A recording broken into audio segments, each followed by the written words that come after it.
પાન બનાવ્યું છે એમાં કેટલી જાતનો વસ્તુ પડી રહેશે કે એવી રીતે એક આપણા શરીરની અંદર કેટલી જાતનો વસ્તુ પડી છે પણ આપણે કોઈ એનો ઉપયોગ કરતા નથી। જે કાળ કરો હૃદયમાં અહંકાર એ જ વાપરી રહ્યા છે, બાકી જે સત્યની વસ્તુ છે એને આપણે છુપાવી રાખી છે, એને કોઈ કાઢતા નથી।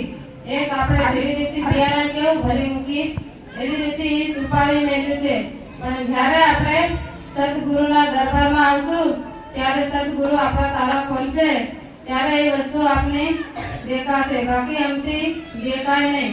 છુપાઈને એમની આખી જિંદગી પડી રહેશે પણ કોઈ વાપરી શકે નહીં। જે છે એ જ વસ્તુ વાપરશે, નહીં બોલવાનું બોલશે, નહીં કરવાનું કરશે, પણ જે વસ્તુ વાપરવાની છે એને કોઈ આજ સુધી વાપરતા નથી। પણ એને એક આપણા સદગુરુના દરબારમાં આવશું અને સદગુરુ આપણા તાળા ખોલશે ત્યારે એ દેખાશે। અને જો આપણે આમાં સદગુરુએ કેટલી જપ તપ કરી ત્યારે આ સદનો દીવો પ્રગટ કર્યો, એમને એમ કઈ ભક્તિ જાગી જાય। આપણે તો 1 મહિનો 2 મહિનો કરે કે ભક્તિ નહીં મળે, આમાં હારું નથી બીજીમાં, પણ જેટલી મહેનત કરશો ત્યારે ભક્તિ મળશે। તો એમ આપણે સદગુરુ નથી કહેતું કે હવે મેં આટલી ભક્તિ કરી લીધી, આટલી જગાડી લીધી, હવે મારે નથી કરવી। આપણા ગુરુજી નથી બહી રહેતા, આજે રાત દિવસ મહેનત કરી રહ્યા છે, પણ કોના માટે? એક સંતો માટે આખી રાત દિવસ મહેનત કરે છે। આપણે 1 કલાક બેસવા મંજૂર નથી, આપણે એટલી વાર નથી બહાતું કે ના હવે પગ દુખે છે, તો આપણા સદગુરુ કેમ રાત દિવસ મહેનત કરી રહ્યા છે? એ કોના માટે મહેનત કરી રહ્યા રાત દિવસ?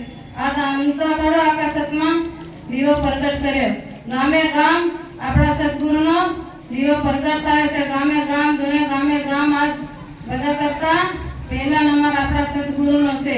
એટલું સત કોઈનામાં નથી, એટલું આપણે સદગુરુએ જાગૃત કર્યું છે, તો આપણે બી એવી મહેનત કરવાની છે। આપણા સદગુરુ એમ નથી કહેતા કે તમે આખો દિવસ બેસી રહો, પણ રાતે તો આપણે ટાઈમ મળે છે કે ખાલી 2 કલાક બહવાનો કે 3 કલાક, તો આપણે રાતે તો મહેનત કરવાની જરૂર પડે કે નહીં? આખો દિવસ કામ કરીએ પણ રાતે થોડા કામ કરીએ, એક દિવસ તો એવી રીતે મહેનત કરવું ત્યારે થશે, બાકી એમને તો ભક્તિ મળે નહીં। ભક્તિ પડી આપણા હૃદયમાં આપણા શરીરમાં પડી છે, બાકી કોઈ ગોતવા જવાની જરૂર નથી।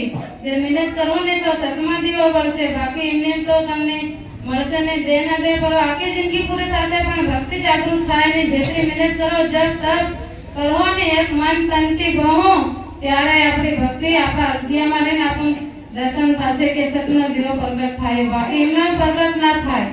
સતગુરુ દેવ